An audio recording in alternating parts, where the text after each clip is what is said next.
어머님만 없으면 우리 가족은 정말 행복할 것 같아요. 노인네 진짜 지긋지긋해요. 며느리 지은이가 말했어요. 그 말을 듣는 순간 제 가슴이 터질 것 같았어요. 지은아, 무슨 말을 그렇게 하니? 저희랑 같이 계셔봤자 도움도 안 되고 방해만 돼요. 치매 걸린 노인, 솔직히 애들한테도 안 좋은 영향만 주잖아요. 내가 아들 부부와 손주들을 위해 얼마나 헌신하며 살았는데 이렇게 생각하고 있었다니 믿기지 않았어요. 어머님 같은 분들이 사는 곳 알아봤으니 서로를 위해서 거기로 가세요, 제발. 나 같은 사람이라니. 40년 넘게 정말 긴 세월을 가족을 위해 헌신하며 살아왔는데 이런 말을 듣게 될 줄이야. 안녕하세요. 저는 67세 박정순입니다. 여러분, 제 이야기 좀 들어보실래요? 어떻게 한 할머니가 이런 일을 겪게 되었는지, 그래서 이 괘씸한 것들한테 무엇을 했는지 처음부터 차근차근 말씀드릴게요. 만약 사연이 좋으면 구독과 좋아요 부탁드려요. 그리고 댓글로 여러분의 나이와 사는 도시 이름을 남겨주시면 친구가 생긴 것 같아 힘이 날 것 같아요. 이제 이야기를 시작해 볼게요. 1983년 저는 25살에 시집을 왔어요. 남편 박만수는 당시 꽤 괜찮은 직장에 다니는 신랑감이었답니다. 시어머니는 까다로우셨지만 그래도 참을 만했어요. 정순아, 우리 만수가 큰아들이니까 제사도 내가 모셔야 하고 시댁 일도 내가 다 맡아야 한다. 네, 어머니. 저는 고개를 숙이며 대답했어요. 그때는 그런 게 당연한 줄 알았거든요. 1984년 첫 아들 준호가 태어났을 때의 기쁨이란 시어머니께서 그렇게 좋아하셨더라고요. 아이고, 우리 준호야, 할머니의 자랑이다. 그 후로 1986년에 딸 미영이가 태어났어요. 저는 두 아이를 키우느라 정신이 없었지만 그래도 행복했답니다. 남편은 성실했고 아이들은 건강하게 자랐어요. 하지만 행복은 오래가지 않았어요. 1991년 남편이 갑작스러운 심장마비로 세상을 떠났답니다. 그때 저는 고작 33이었어요. 엄마, 아빠는 어디 가셨어요? 큰아들 준호가 해맑게 물었어요. 당시 그 애는 겨우 7살이었어요. 아빠는 우리 준호 미영이 좋은 선물 많이 사주시려고 멀리 가셨어. 걱정 마라. 엄마랑 행복하게 지내면 돼. 저는 남편의 퇴직금과 보험금으로 아주 작은 슈퍼마켓을 차렸어요. 새벽 5시부터 밤 11시까지 하루도 쉬지 않고 일했답니다. 손님들이 없을 때는 우유 배달도 했고 폐지 줍는 일도 했어요. 정순 씨 정말 대단해요. 혼자서 애들 둘을 다 키우다니. 동네 사람들은 저를 칭찬했지만 정작 제 아이들은 달랐어요. 엄마, 친구들이 우리 엄마가 우유 배달하고 폐지 줍는 걸 봤다고 놀려요. 슈퍼만 하면 안 돼요? 미영이가 중학생 때 이런 말을 했어요. 그럼 넌 굶어 죽을래? 이렇게라도 하니까 너희들 학교 보내고 있는 건데. 에이, 엄마는 맨날 돈 얘기만 해요. 너무해요. 제 속도 모르고 이런저런 일을 하는 저를 부끄러워하는 애들을 볼 때마다 속상했지만 그것도 잠시였어요. 애들이 공부 열심히 하고 착하게 자라는 모습을 보면 저는 더욱 힘이 났어요. 미영이가 2009년 대학교를 졸업한 후의 일이에요. 엄마, 나 취직했어요. 어디, 좋은 데야? 네, 그런데 일본으로 가야 해요. 일본이라니 갑작스러운 말에 저는 당황했어요. 갑자기 일본은 왜? 거기가 더 좋은 조건이고 미래를 생각해서 제 경력에 더 좋아요. 일본에 사는 미영이를 자주 볼 수는 없었지만 가끔이지만 용돈도 주고 들어올 때마다 슈퍼일을 도와주는 착한 미영이를 보며 자랑스러웠었어요. 하지만 얼마 뒤 미영이에게 변화가 생겼어요. 엄마, 저 결혼할 사람이 생겼어요. 그래, 어떤 사람인데? 회사 선배예요. 정말 좋은 사람이에요. 그럼 언제 집에 데려와봐. 엄마, 그게 미영이가 망설이더니 말을 이었어요. 시댁이 좀 까다로워서요. 까다롭다고? 네, 그래서 엄마가 혼자이시고 슈퍼 일을 한다는 걸 좀 숨겼어요. 제가 귀를 의심했어요. 뭐라고? 시댁에서 가정 형편을 많이 따져봐요. 시댁이 좀 잘 사시거든요. 그래서 그냥 엄마는 미국에 사셔서 나오시기 힘들다고 했어요. 미영아, 엄마가 이 슈퍼에서 너 대학 보냈고 지금 내 생활비도 여기서 나오는 거잖아. 엄마 저도 죄송해요. 하지만 시댁에서 그렇게 원하니까. 그때부터 미영이도 저를 조금씩 멀리하기 시작했어요. 결혼 후에는 더욱 심해졌답니다. 그래도 큰아들 준호만은 달랐어요. 의대를 졸업하고 의사가 되어 큰 병원에서 일했답니다.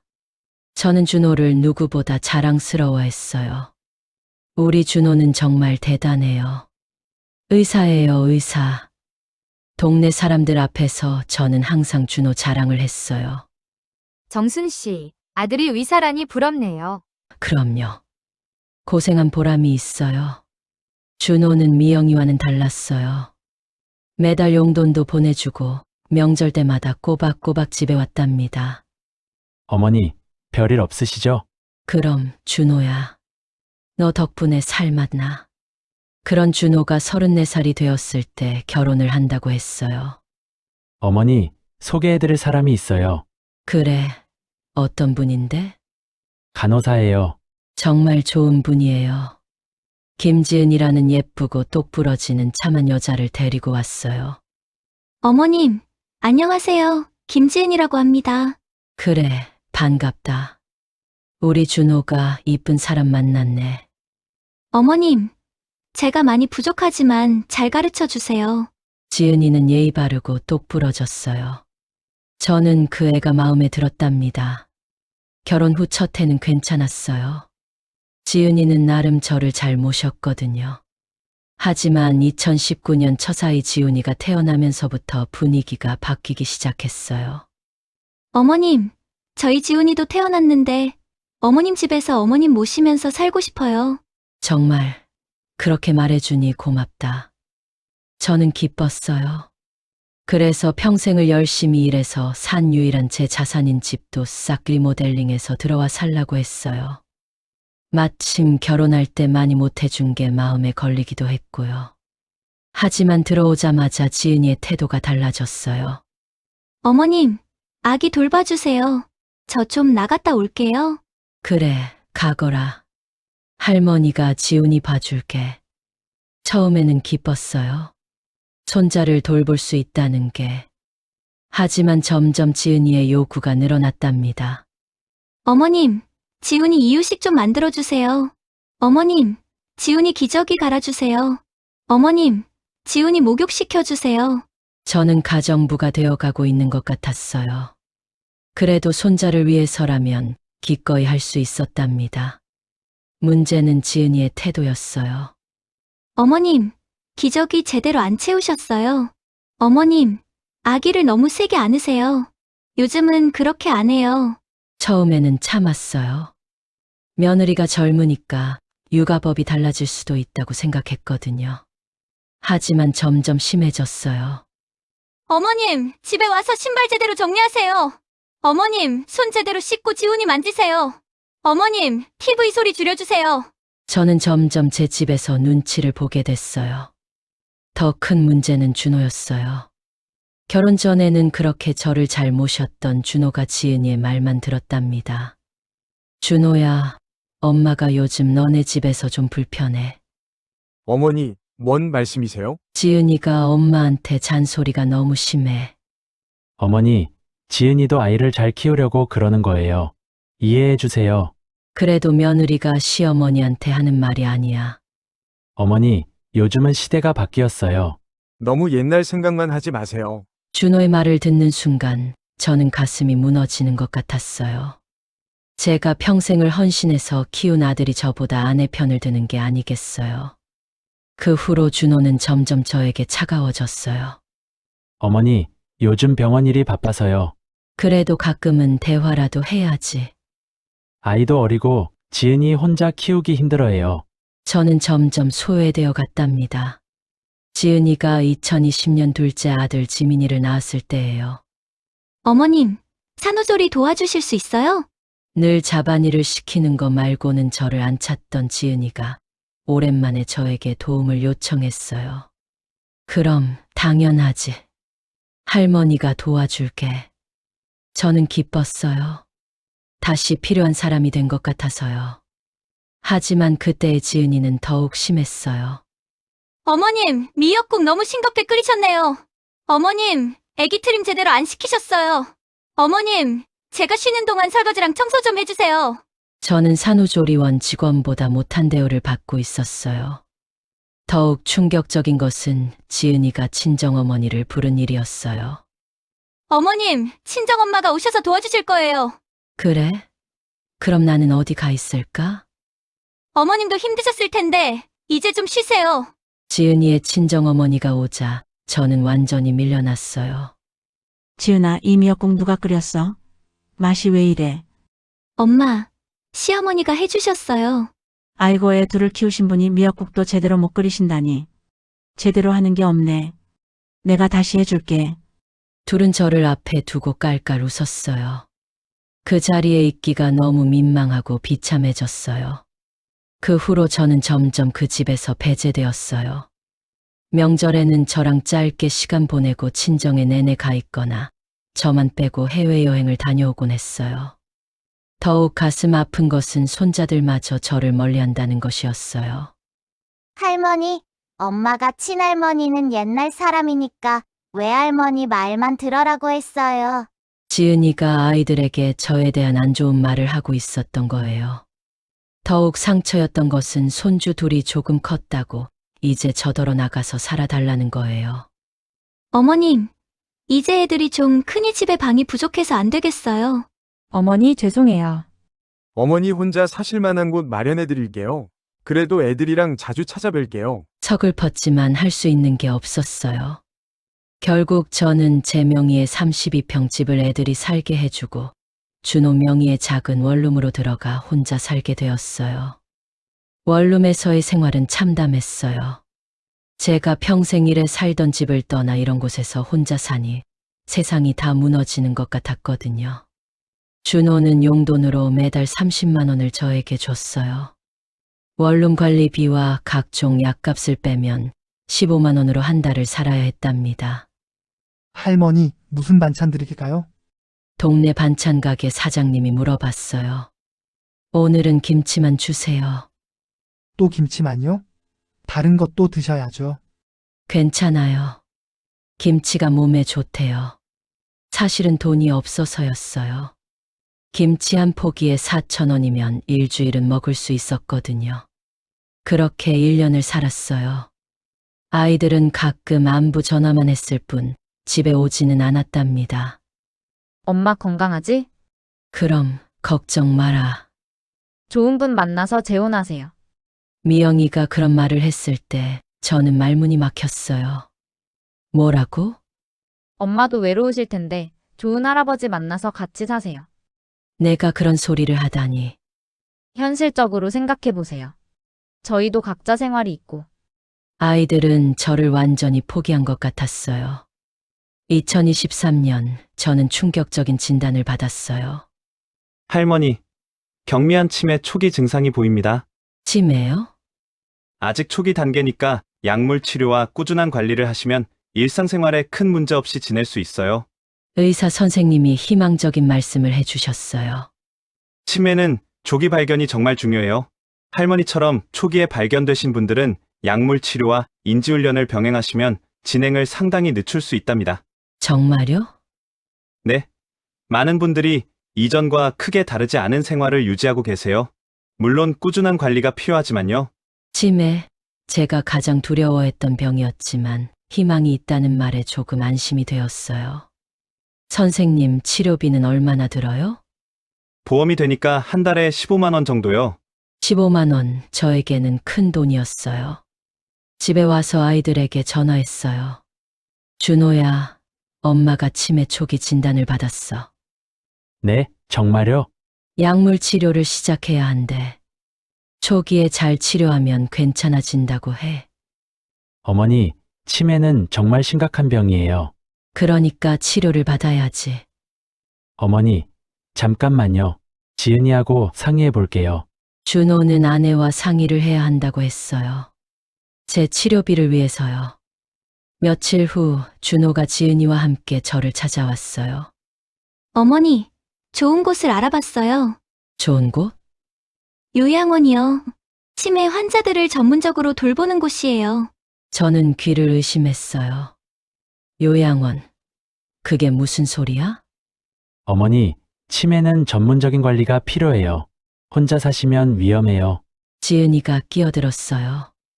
어머님, 요양원이 나쁜 곳이 아니에요. 요즘은 시설도 좋고 간병도 잘해줘요. 나는 요양원 안 가. 어머니, 고집 부리시면 안 돼요. 이미 예약해놨어요. 내가 언제 승낙했어? 어머니, 치매 초기라고 해도 보호자가 결정할 수 있어요. 지은이의 말에 저는 경악했어요. 보호자. 내가 아직 정신이 멀쩡한데? 어머니, 의사가 치매라고 진단했잖아요. 초기라고 해도 치매는 치매예요. 그들은 이미 모든 것을 결정해 놓고 저에게 통보하러 온 거였어요.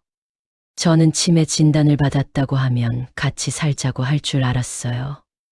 그때 준호가 잠시 비웠을 때 지은이가 한 말이 지금도 잊혀지지 않아요.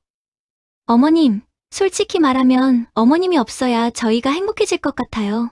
결국 저는 요양원에 들어가게 됐어요. 햇살 요양원이라는 곳이었답니다. 할머니, 여기가 새로운 집이에요. 간병사가 저를 방에 안내했어요. 차인실이었어요. 안녕하세요. 저는 룸메이트들에게 인사했어요. 아, 새로 오셨구나. 나는 김영자예요. 영자 할머니는 그나마 정신이 멀쩡해 보였어요. 정순이라고 합니다. 뭐 때문에 여기 들어오셨어요? 치매 초기래요. 치매? 그런데 말씀은 정정하신데요. 저도 그렇게 생각해요. 영자 할머니와 이야기를 나누면서 저는 많은 것을 알게 됐어요. 여기 있는 할머니들 대부분이 가족들이 귀찮아서 보낸 거예요. 정말요? 치매라고 하지만 실제로는 멀쩡한 분들이 많아요. 가족들이 돌보기 싫어서 그냥 여기 보내는 거죠. 요양원 생활은 지옥이었어요. 아침 6시에 기상, 저녁 8시에 취침.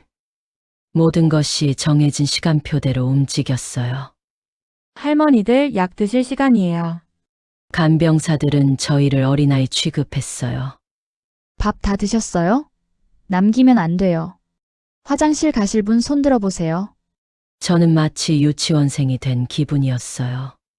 그래도 치매가 더 나빠지지 않게 약도 꼬박꼬박 챙겨 먹고 몸을 움직이며 생활했어요. 1-2달에 한 번 아이들이 의무적으로 방문했어요. 어머니, 어떠세요? 좋죠? 준호가 형식적으로 물었어요. 좋긴 뭐가 좋아. 나 집에 가고 싶어. 어머니, 여기가 안전해요. 혼자 계시면 위험하잖아요. 나 아직 멀쩡해. 어머님, 의사가 치매라고 했잖아요. 지은이가 차가운 목소리로 말했어요. 어머니, 여기 계신 게 모두를 위해서예요. 모두를 위해서. 저를 위해서가 아니라요. 미영이는 더했어요. 엄마, 여기서 친구들도 사귀시고 좋잖아요. 이게 무슨 친구야. 다들 아픈 사람들인데. 엄마, 긍정적으로 생각하세요. 어느 날 영자 할머니가 충격적인 이야기를 했어요. 정순 씨, 우리 아들이 실수로 말해준 건데요. 뭔데요? 요양원비가 한 달에 200만 원이래요. 200만 원? 저는 깜짝 놀랐어요. 그렇게 비쌌나요? 그런데 정작 우리한테는 돈이 없다고 용돈도 제대로 안 주잖아요. 영자 할머니 말이 맞았어요. 아이들은 저에게 매달 생활비로 30만 원씩만 줬거든요. 그럼 내 집은? 아마 팔았을걸요. 요양원비 내려면 돈이 많이 들어가니까. 저는 머리가 어질했어요. 제가 피같이 모은 돈으로 산 내 집을 팔았다고요? 그날 밤 저는 준호에게 전화했어요. 준호야, 우리 집 어떻게 됐어? 어머니, 갑자기 집은 왜요? 팔았어? 대답해. 어머니, 요양원비가 많이 들어서. 내 동의 없이 팔았다고? 어머니, 치매 환자는 보호자가 재산을 관리할 수 있어요. 저는 분노로 온몸이 떨렸어요. 그날부터 저는 이렇게 가만히 있을 수 없다고 생각했어요. 하지만 요양원에 갇힌 몸으로는 할 수 있는 게 제한적이었거든요. 영자 씨, 여기서 나갈 방법이 없을까요? 글쎄요, 가족들이 동의하지 않으면 어려워요. 그럼 다른 방법은? 영자 할머니가 귀띔해줬어요. 여기 원장이 좀 그래요. 뭐가요? 돈을 빼돌린다는 소문이 있어요. 정부 보조금을 횡령한다고. 흥미로운 정보였어요. 그리고 여기 직원들도 할머니들 함부로 대해요. 가끔 때리기도 하고. 정말요? 네, 저도 한 번 맞았어요. 말 안 듣는다고. 저는 조용히 정보를 수집하기 시작했어요. 다른 할머니들과 대화하면서 요양원의 문제점들을 파악했답니다. 저는 치매 환자인 척하면서 몰래 증거를 수집했어요. 아, 깜빡했네요. 오늘이 며칠이더라? 간병사들 앞에서 일부러 치매 증상을 연기했어요. 할머니, 오늘은 15일이에요. 15일. 그럼 어제는? 14일이요. 아, 맞다. 깜빡했네요. 간병사들은 저를 완전한 치매 환자로 생각하고 경계하지 않았어요. 그래서 저는 많은 것을 볼 수 있었답니다. 원장이 회계 장부를 조작하는 것, 직원들이 할머니들을 막대하는 것, 약을 빼돌리는 것. 저는 이 모든 것을 머릿속에 기록해 두었어요. 그리고 기회가 될 때마다 녹음기로 몰래 녹음했어요. 이번 달 정부 보조금이 5천만 원 들어왔는데 장부에는 3천만 원으로 적어놔. 원장과 사무장의 대화를 녹음했어요. 박 할머니가 또 밥 안 먹는다고 투정 부린다. 한 대 갈겨줘. 간병사들의 대화도 녹음했답니다. 6개월 동안 증거를 모은 후 저는 탈출을 계획했어요. 영자 씨, 나 여기서 나갈 거예요. 어떡해요? 방법이 있어요. 2달 전 준호가 면회 왔을 때 창섭이를 보고 싶다고 했어요. 창섭이는 준호 초등학교 때 같은 반 친구로 우리보다 가정 형편이 어려운 아이였는데 한 동네 살면서 제가 밥도 챙겨주고 대학교 입학금도 조금이나마 보태준 아이였어요. 준호가 창섭이에게 연락해줘 창섭이가 한 달 전에 면회 왔었어요. 그때 저는 창섭이에게 제 정신이 멀쩡한 걸 보여주고 도와달라고 했어요. 어머님 나오셔서 혼자 어떻게 사시려고요? 걱정돼요. 저를 걱정했지만 어린 시절 은혜를 갚겠다며 돕겠다고 했어요. 내 자식들도 외면하는 저를 창섭이가 받아줬어요. 참 씁쓸했습니다. 저는 요양원의 일과표를 완전히 외웠어요. 직원들의 교대 시간, 원장이 외출하는 시간, 모든 것을 파악했답니다. 수요일 오후 2시. 원장은 골프, 간병사들은 교대 시간으로 정신없을 때였어요. 할머니, 낮잠 시간이에요. 네, 알겠어요. 저는 침대에 누워있는 척하다가 몰래 일어났어요. 비상계단으로 내려가서 뒷문에서 기다리고 있던 창섭이를 만나 나왔습니다. 50년 만에 처음 느끼는 자유였어요. 저는 먼저 준호의 병원으로 갔어요. 안녕하세요. 박준호 원장님 계세요? 예, 계신데 어떤 분이신지. 엄마 왔다고 해주세요. 간호사가 깜짝 놀랐어요. 어머님이 오셨다고 하는데요? 준호가 허겁지겁 나왔어요. 어머니, 왜 여기에? 요양원에서 연락 왔어요. 실종됐다고. 실종. 내가 내 발로 나온 건데 무슨 실종이야? 어머니, 돌아가세요. 위험해요. 위험하긴 뭐가 위험해. 나 멀쩡해. 병원 직원들이 다 쳐다봤어요. 준호는 당황해했답니다. 어머니, 일단 집에 가서 이야기해요. 집, 너희가 판 그 집? 준호의 얼굴이 새파래졌어요. 그날 저녁 아이들이 모두 모였어요. 준호의 집에서였답니다. 어머니, 요양원으로 돌아가세요. 나는 안 가. 어머니, 치매 환자가 혼자 돌아다니면 치매. 내가 치매라고? 저는 녹음기를 꺼냈어요. 이것 좀 들어봐. 이번 달 정부 보조금이 5천만 원 들어왔는데 장부에는 3천만 원으로 적어놔. 원장의 목소리가 울려 퍼졌어요. 아이들의 얼굴이 경직됐어요. 이것도 들어봐. 박 할머니가 또 밥 안 먹는다고 투정 부린다.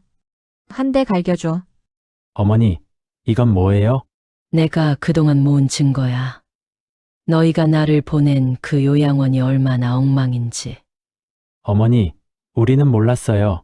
몰랐다고? 한 달에 200만 원씩 내면서 몰랐다고? 지은이가 끼어들었어요. 어머님, 그래도 전문적인 관리가 닥쳐. 저는 평생 처음으로 지은이에게 소리쳤어요. 너는 입 다물어. 그간 내가 얼마나 참았는지 아냐? 40년 동안 너희들을 위해 살았어. 저는 쌓인 감정을 모두 쏟아냈어요. 남편 죽고 혼자 막 일하면서 너희들 대학 보냈지. 우유 배달에 폐지 주우면서까지. 아이들은 아무 말도 하지 못했어요. 미영이는 슈퍼 한다고 부끄러워하고 시댁에서 엄마 숨기고. 엄마. 엄마는 무슨 엄마. 지은이 말만 들으면서 엄마는 나이 먹었다고 무시하고. 지은이의 얼굴이 빨개졌어요. 어머님, 저희도 어려운 상황에서 어려운 상황. 너희가 뭐가 어려워? 의사 월급에 내 집에 살면서 뭐가 어려워? 어머님, 아이들 교육비가 아이들 교육비. 내가 슈퍼하면서 너희 교육비 된 건 생각 안 해? 저는 40년간 쌓인 서러움을 모두 쏟아부었어요. 다음 날 저는 지역 신문사에 전화했어요. 여보세요. 제보할 게 있는데요. 어떤 제보신가요? 요양원 비리요. 기자가 관심을 보였어요. 어떤 비리인가요? 정부 보조금 횡령, 노인 학대, 약물 빼돌리기. 증거가 있으신가요? 네, 녹음 파일 있어요. 다음 날 기자가 저를 찾아왔어요. 할머니, 정말 대단하세요. 이 정도 증거면 충분해요. 그러면 기사 써주실 수 있어요? 물론이죠. 그런데 실명 공개해도 괜찮으세요? 괜찮아요. 이미 잃을 것도 없어요. 일주일 후 신문 일면에 기사가 났어요. 68세 할머니의 단독 취재 침해 환자 행세하며 증거 수집. 기사는 전국적으로 화제가 됐어요. 요양원에서 벌어지는 실상을 고발한 박정순 할머니. TV 뉴스에서도 제 이야기를 다뤘어요. 가족들이 치매라고 요양원에 보냈지만 실제로는 정상이었던 박 할머니는 SNS에서도 난리였어요. 이런 할머니가 진짜 멋있다. 가족들이 더 문제 아닌가? 요양원 비리도 심각하지만 가족의 배신이 더 충격적. 기사가 나간 후 아이들이 혼비백산에서 찾아왔어요. 어머니, 이게 뭐예요? 기사 말이야? 사실대로 나온 거 아니야? 어머니, 저희 입장은 생각 안 하세요. 준호가 화를 냈어요. 너희 입장, 내 입장은 생각해 봤냐? 어머니, 제가 병원에서 얼마나 곤란한지 아세요? 곤란해. 교자 의사 선생님이라고 소문났는데 이미지 망가져서 곤란하냐? 지은이가 울기 시작했어요. 어머님, 저희도 나름대로 최선을 최선. 나를 요양원에 버린 게 최선이야? 어머님, 아이들 학교에서도 이상한 소리 들어요. 그럼 지금까지 할머니가 들은 이상한 소리는 생각 안 해? 제 고발로 햇살 요양원은 전면 수사를 받았어요. 원장 구속, 간병사들 기소 정부 보조금 8억 원 횡령. 뉴스에서 연일 보도됐어요. 박정순 할머니의 용기 있는 고발로 드러난 요양원 비리. 저는 검찰에서 증언도 했어요. 증인 요양원에서 어떤 일들을 목격하셨습니까? 네, 할머니들을 때리는 것도 보았고 약을 빼돌리는 것도 보았습니다. 그런 상황에서 어떤 기분이셨습니까? 화가 났어요. 저희도 사람인데 왜 이렇게 취급받아야 하는지. 재판부도 저에게 호의적이었어요. 증인의 용기 있는 고발에 감사드립니다. 제 이야기는 다큐멘터리로도 제작됐어요. 치매 극초기인데 치매 환자로 분류되어 요양원에 보내진 노인들. 가족의 방치와 사회의 무관심. 박정순 할머니 같은 분이 더 많이 계실 것으로 추정됩니다. 저는 여러 방송에 출연했어요. 할머니 어떤 기분이세요? 시원해요. 그동안 참았던 걸 다 말했으니까. 가족들과는 화해하실 생각이 있으신가요? 화해요? 글쎄요. 진심으로 사과한다면 모르겠지만. 그런데 뜻밖의 일이 일어났어요. 변호사에게서 연락이 왔어요. 할머니, 남편분 명의로 된 부동산이 있다는 걸 확인했어요. 뭐라고요? 40년 전에 구입하신 땅인데 지금은 개발 지역이 되어서 값이 엄청나게 올랐어요. 얼마나요? 약 30억 정도 됩니다. 저는 깜짝 놀랐어요. 남편이 그런 땅을 사둔 줄 몰랐거든요. 그런데 할머니 문제가 있어요. 뭔데요? 아드님들이 이미 그 땅을 처분하려고 서류를 준비했더라고요. 내 동의 없이요? 네, 치매 환자라는 진단서를 근거로 해서요. 저는 분노가 치밀어 올랐어요. 그리고 할머니 더 놀라운 게 있어요. 뭔데요? 아드님이 지금 살고 계신 할머니 명의의 그 집도 팔려고 하고 있어요. 뭐라고요? 다음 날 저는 변호사와 함께 준호의 집으로 갔어요. 어머니, 갑자기 웬일이세요? 이 집에서 나가라고 하려고 왔어. 뭐야? 이 집 원래 누구 집인지 알지? 준호와 지은이의 얼굴이 새파래졌어요. 변호사가 서류를 내밀었어요. 30년 전 부동산 등기 부등본이에요. 박정순 할머니가 현금으로 구매하신 기록이 나와 있어요. 그런데 지금 할머니를 요양원에 보내고 재산을 임의로 처분하려고 하셨죠? 아하, 아니에요. 준호가 말을 더듬었어요. 법적으로는 취소 사유가 충분해요. 할머니 원하신다면 이 집을 다시 되찾을 수 있어요.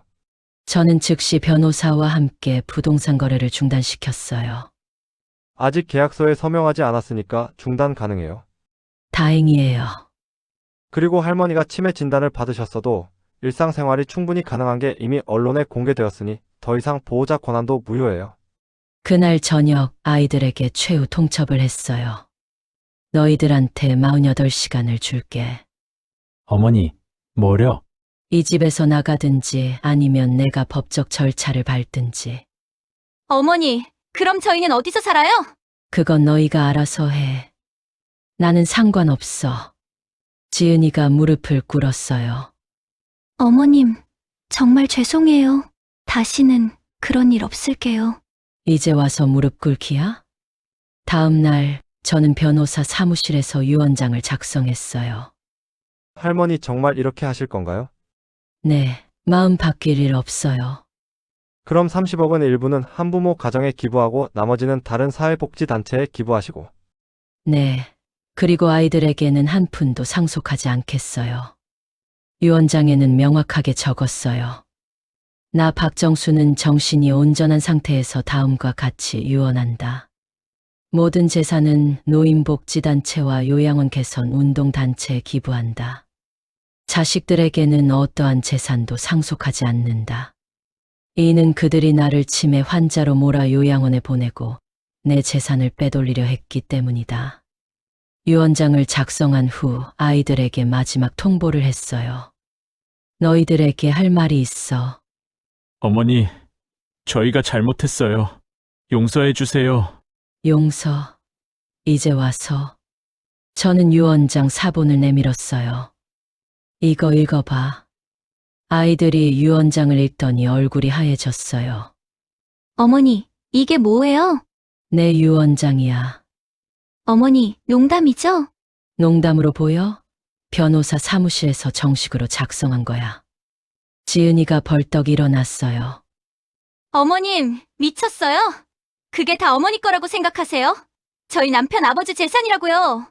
준호 아버지 재산, 남편이 내 명의로 남겨준 거야. 어머니, 손주 지훈이와 지민이는 어떻게 해요? 너희가 알아서 해. 나는 이제 상관없어. 그로부터 일주일 후, 저는 원래 제 집인 준호가 살고 있는 집으로 들어갔어요. 어머니, 정말 이러실 거예요? 그래, 나가. 저희 어디서 살아요? 월세방이라도 구해서 살아. 나도 너희가 쫓아내서 그렇게 살았어. 짐을 싸는 아들과 손주들을 보니 조금 마음이 아팠지만 참았어요. 할머니, 손자들이 저를 부르며 울었어요. 할머니, 저희가 뭘 잘못했어요? 너희는 잘못한 게 없어. 하지만 할머니도 어쩔 수 없어. 아이들이 떠난 후 저는 30년 만에 제 집에 혼자 있게 됐어요. 그 후로 저는 노인복지 운동에 참여하기 시작했어요. 할머니, 저희 단체에서 강연을 부탁드리고 싶어요. 강연요? 네, 요양원 문제와 치매에 대해서요. 저는 전국을 다니며 강연을 했어요. 여러분, 치매는 더 이상 무서운 병이 아니에요. 초기에 발견해서 치료받으면 이전과 크게 다르지 않은 생활을 할 수 있어요. 저처럼 말이에요. 청중들은 박수를 쳤어요. 나이가 들었다고 해서 가족의 짐이 되어서는 안 돼요. 저희도 존엄한 인간이에요. 하지만 집에 혼자 돌아오면 마음이 복잡했어요. 제가 원했던 복수는 다 잃었어요. 아이들은 집에서 쫓겨났고 유산을 못 받게 됐고 사회적으로도 망신을 당했어요. 요양원 비리도 밝혀냈고 저는 영웅이 됐어요. 그런데 왜 이렇게 허전한 걸까요? 새벽 3시 잠이 오지 않아서 옛사진을 꺼내보고 있었어요. 준호가 의과대학을 졸업했을 때의 사진. 그때 그 아이가 얼마나 기뻐했는지. 엄마, 저 의사 됐어요. 그래, 우리 준호, 엄마가 정말 자랑스러워. 그때는 정말 행복했어요. 미영이의 결혼 사진도 있었어요. 엄마, 행복하게 살게요. 그때까지만 해도 제 딸이었는데 언제부터 저희가 이렇게 멀어진 걸까요? 그날 밤 저는 생각에 잠겼어요. 복수가 시원하냐고요? 사실은 허무했어요. 내 평생을 바쳐 키운 아이들을 이렇게 원망하며 사는 게 맞을까요?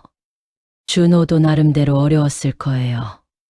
의사라고 해서 돈이 무한정 있는 것도 아니고 아이들 교육비에 요양원비까지. 지은이도 사실 제가 너무 간섭했을 수도 있어요. 젊은 엄마 입장에서는 시어머니가 부담스러웠을 수도 있고요. 미영이도 시댁 눈치 보느라 힘들었겠어요. 모든 게 저만 피해자는 아니었을지도 모르겠어요. 일주일 후 저는 변호사를 만났어요. 할머니 유언장을 수정하고 싶으시다고요? 네. 어떻게 수정하실 건가요? 절반은 아이들에게 주고 절반은 기부하려고 해요. 그래도 되지만 아이들을 용서하셨어요? 글쎄요, 용서는 안 되지만 마음이 계속 안 좋아서요. 변호사가 끄덕끄덕했어요. 할머니 용서가 더 큰 힘이 될 수도 있어요. 용서라. 네. 하지만 할머니가 결정하실 일이에요. 저는 며칠 더 고민했어요. 결국 저는 아이들을 불렀어요. 모두 모인 자리에서 말했어요. 너희들한테 할 말이 있어. 모두 긴장한 표정이었어요. 엄마가 너무 심했나 봐. 어머니, 그동안 쌓인 서러움이 한 번에 터진 거야. 아이들이 눈물을 흘렸어요. 하지만 너희들도 나름대로 이유가 있었겠지. 엄마. 이제 그만하자. 서로 상처 주기. 준호가 무릎을 꿇었어요. 어머니, 정말 죄송해요. 다시는 그런 일 없을 거예요. 일어나. 이제 다 지난 일이야. 그 후로 저희 가족은 조금씩 화해했어요. 여전히 지난 날들을 떠올리면 가슴 저 깊은 곳에서 뭔지 모를 화가 치솟고 서러웠지만 그래도 가족인거려. 그래도 내가 배 아파 낳은 자식인거려. 저희는 완전히 예전으로 돌아갈 수는 없었지만 저는 완벽히 혼자 남은 인생을 살아갈 힘이 생겼어요. 계속해서 노인의 인간 존엄을 위해 강연을 하고 활동할 거예요. 여러분도 늙었다고 자식들이 돌봐주지 않는다고 너무 슬퍼하지 마세요. 저희는 여전히 존엄하고 이 힘든 인생을 헤쳐온 대단한 사람들인 걸 잊지 마세요. 제 이야기가 좋았다면 좋아요와 구독 부탁드려요.